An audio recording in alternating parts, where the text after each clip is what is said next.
What's going on, YouTubers? My name is Robert Serrano Jr., and I am the natural born thriller.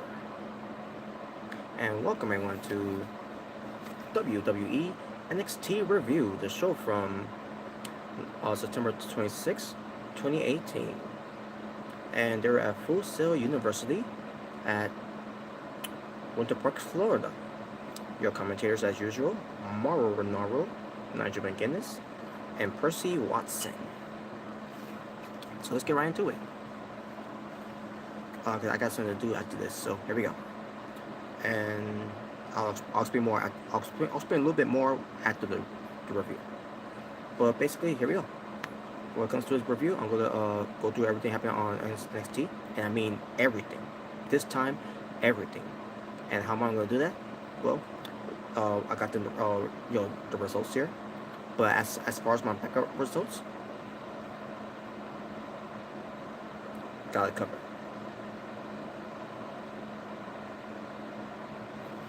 Here we go. So the show opened up with William Regal coming out to address this whole thing about he's this close of cracking the case to find out who was involved of attacking Aleister Black a month ago, and he's going to get to more of the, details of that. But then all of a sudden, the Undisputed Era, they I will do the whole charter system thing, but I'm not going to. But yeah, Adam Cole, baby, with one finger because I'm doing this. Roderick Strong and Kyle O'Reilly, the NXT Tag Team Champions, and no Bobby Fish. Why? I don't know. Maybe he's still recovering from his knee, but whatever.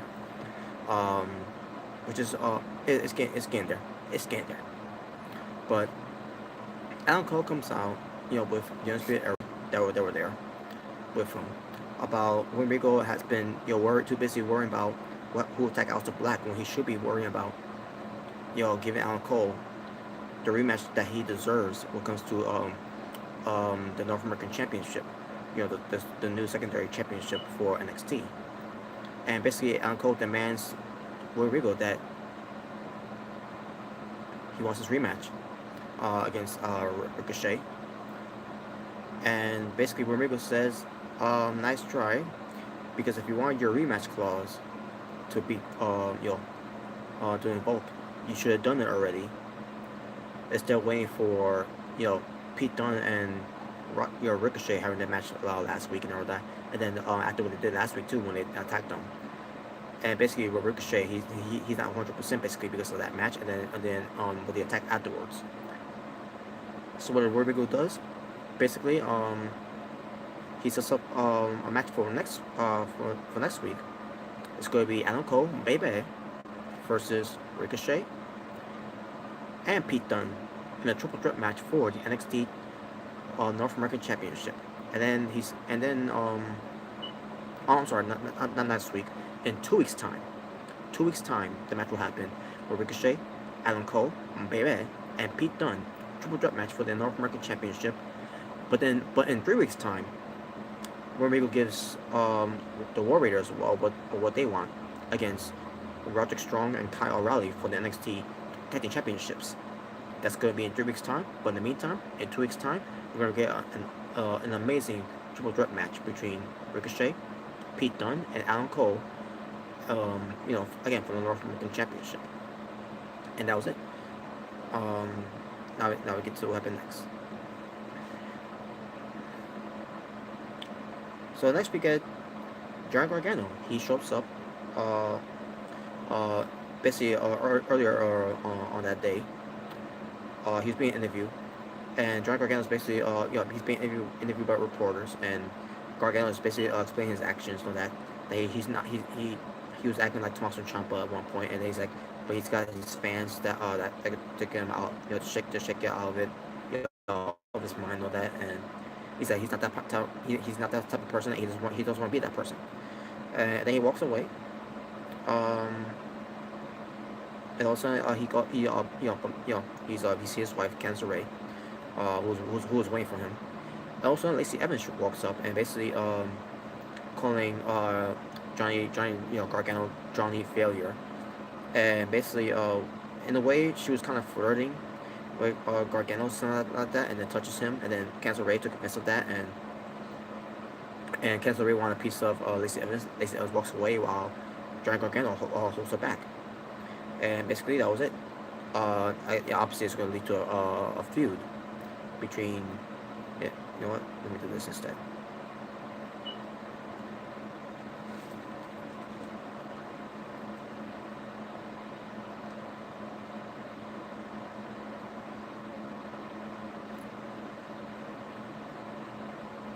It's a real tight grip there.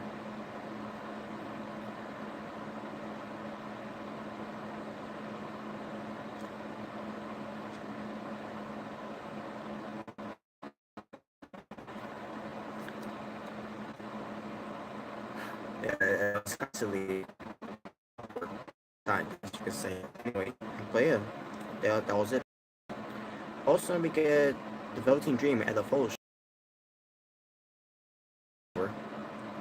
Kathy Kelly walks in and basically trying to interview not Ricochet, Velveteen Dream about, you know, his match with Gargano last week and all that.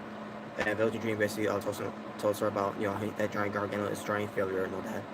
And then the Velveteen Dream felt insulted when Kathy Kelly was doesn't want to focus on the Velveteen Dream instead of when basically instead she want to focus on other topics too that she had questions for Velveteen Dream, and Velveteen Dream did not take that lightly, and then basically tells Kathy Kelly what it was and all that, and that was basically it. And basically also comes to the whole House of Black attack situation. He's not saying who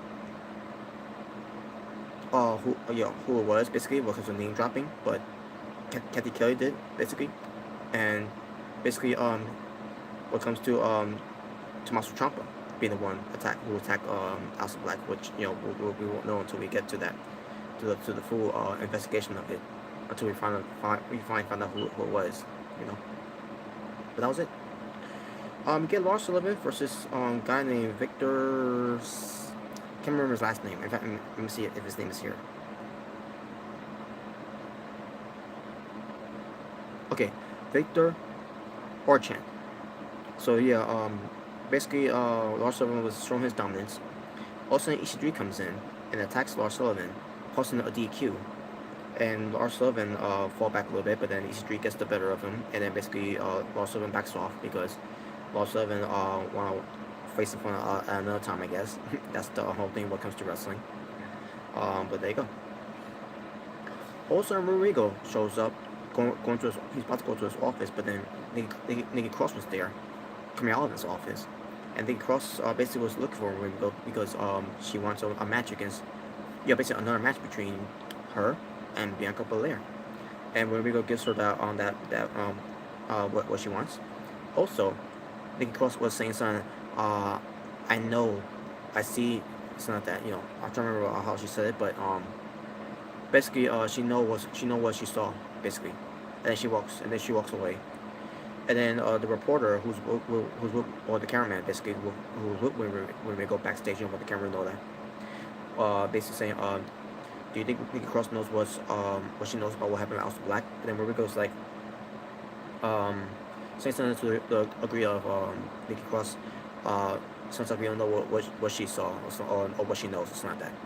But other than that, Rodrigo also talks about the investigation of House of Black is coming to its closure pretty soon, and yeah, we'll see who ends up being the one who attack House of Black. When it's not gonna happen, I don't know. or get to everyone being investigated. When it comes to NXT, to everyone that was involved in it on NXT. I guess we're getting very close to it to see who it was. But other than that, moving on.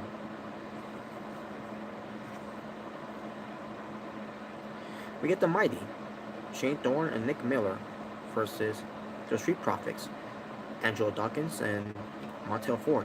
Now, this was a different type of Street Profits I've been seeing. Usually when they come out, they always dancing and always having fun and all that. this was a different case because if you remember, the Mighty stole the Solo Cup and the jewelries from Montel Ford and Angelo Dawkins, which cost them that match last time against the son of of the Unforgotten Sons basically. And basically the Street Profits, this match by the way between the Mighty and the Street Profits, good match, very good match. Um,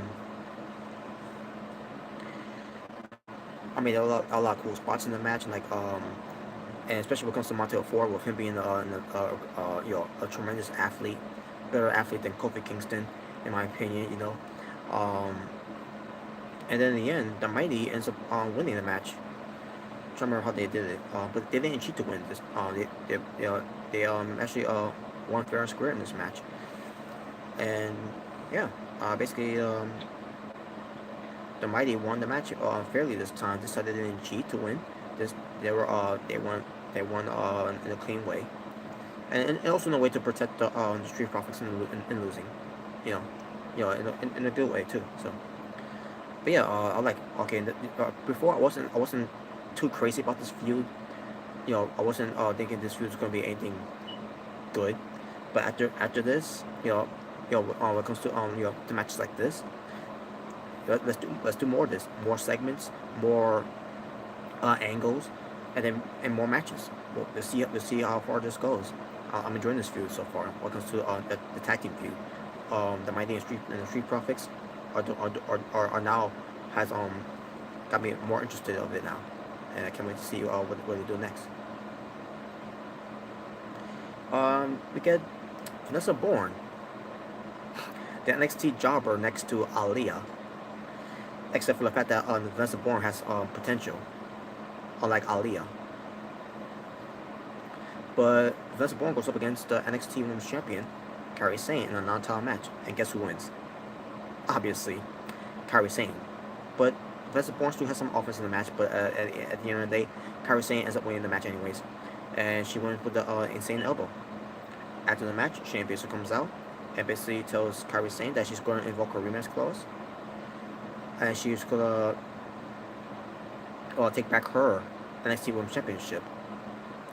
And also Kairi Sane basically says you got your shot, and it's gonna happen at WWE Evolution, the all-woman pay-per-view. What comes to WWE's first ever all-woman pay-per-view. And there you go. That's the match is all set up for Kairi Sane versus Shayna Baszler for the NXT Women's Championship, the rematch from TakeOver Brooklyn 4, and the rematch is going to take place at the first ever WWE all-woman pay-per-view Evolution.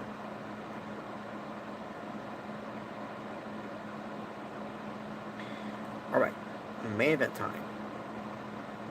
I was excited for this main event, folks, and it was NXT champion Tommaso Ciampa versus Otis Dozovic, who came out by himself with no Tucker Knight from the Heavy Machinery. So these guys are having a match. Otis Dozovic and Tommaso Ciampa, great match. I was impressed with Otis Dozovic. His first time in a singles main event match on NXT, and he delivered. And he was entertaining too in the match too. When it comes to when it comes to a little bit of relief of comedy, and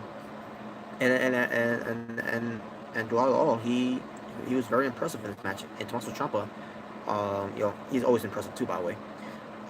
Basically, so Tommaso Ciampa was going to lose against Otis Dozovic, and also Otis Dozovic was the dominant in this match, against the NXT champion. So Ciampa was giving the lead. He was ready leaving. He's like, you know what? I don't care about this match. I don't care if I lose. It's not for the title, so I'm gone. But then comes out, and Tommaso Ciampa was like, oh no, we're gonna go now. And then Otis Dozovic goes after him, and the match continues on. And then all of a sudden, Ciampa got Otis Dozovic, basically the end of the year. Ciampa, which draping on the second rope, and DTs him on the apron. I'm like, holy shit, that was insane. and then he does it again, but this time in the ring to put the exclamation point and gets the 3 count in the win. So yeah, Tommaso Ciampa, you know, of losing against Otis Dozovic by winning against Otis Dozovic, and guess what? Match was it was a great match. I love the book of the match, and at the end of the day, Tommaso Ciampa ends up coming out of this strong, you know, winning the match, you know. And Otis Dozovic, you know, what I've been telling you people about Otis Dozovic, out of having, you know, what comes to between, you know, him, you know, because of Otis Dozovic and Tucker Knight, there's more money and more value when it comes to Otis Dozovic, from, you know, for what he brings to the table in professional wrestling. And Otis Dozovic is that talent. That's someone that the WWE should put their monies you know, to invest their money on instead of Tucker Knight. Otis Dozovic shine in this main event against Tommaso Ciampa, and Otis Dozovic basically show me here that he is main event material, and he can deliver, and he I want to see more of him in the main event scene. And that I don't know what to say at this point. It was you know, amazing. Tomar Wrestling for NXT from September 26, 2018. If I can guess, it was about 3 matches, I believe. No, actually 4 matches. Four matches. Cool. Hey John, thank you for watching. I'll put that in there right now. So unfortunately you're a little late, but it's okay. Don't worry about it. You can always watch it. You can always watch it later on in the archive. But my overall rating for the show, 9 out of 10. I thought to myself, maybe I should give it an 8 out of 10. But after this main event, 9 out of 10. 9 out of 10 show. Love the show. And there's more shows to come from NXT. When it comes to later on, in 2 weeks' time again. I believe that match, you know, that show itself is going to be a great show. And then 3 weeks time from after that one, you know, it's going to be another great show. As far as next week is, we'll see what they do next week. But other than that, there's nothing else to say here, folks. And I got everything. I got all done here. So there you go. NXT was a great show, better than Raw, better than SmackDown. And you know, I say that because I don't watch those shows anymore. But I thought it was a better show than what 205 Live did. Not saying that 205 Live was a bad show. It was still a good show, but it was nothing like what NXT just did. So yeah. But there you go, folks. That being said, thank you for watching. Now before I go, I talked about from the beginning of the video that I said that I was planning on doing a review after this. Actually, I don't remember if I said it like that, but basically I was saying this could be my last video. I was gonna do it tonight, I think, because I was gonna do I got something to do after this is done, because I got something else to do with another channel, basically another YouTube channel. So that's why I'm not gonna do an Impact Wrestling review. I will save that for one. Basically, I'll save that one for later on. In the weekend, either on a Saturday, which is kind of a Saturday, but midnight Saturday basically. But either way, either you know, before I go to work or after I come back from work. Either way, I'll give you the Impact Wrestling review from this week. And that being said, hopefully you'll tune in for that one. And that being said, I gotta get on out here to go to another YouTube channel to do a show there, if we're doing a show, if we have more people there to be part of it. But I think we will, but we'll see. But other than that, basically when it comes to the Asylum show. So that being said, thank you all for watching. If this is your first time watching me, my name is Robert Serrano Jr., the Natural Born Driller. Please subscribe if you haven't yet. If you enjoyed this review, thumbs up or thumbs down. The choice is yours. And with that being said, you all have a good night. You all take care. I'll see you all during the weekend when it comes to my Impact Wrestling review. But for now, peace on the streets. You all have a good night. And good night to you too, John. Take care.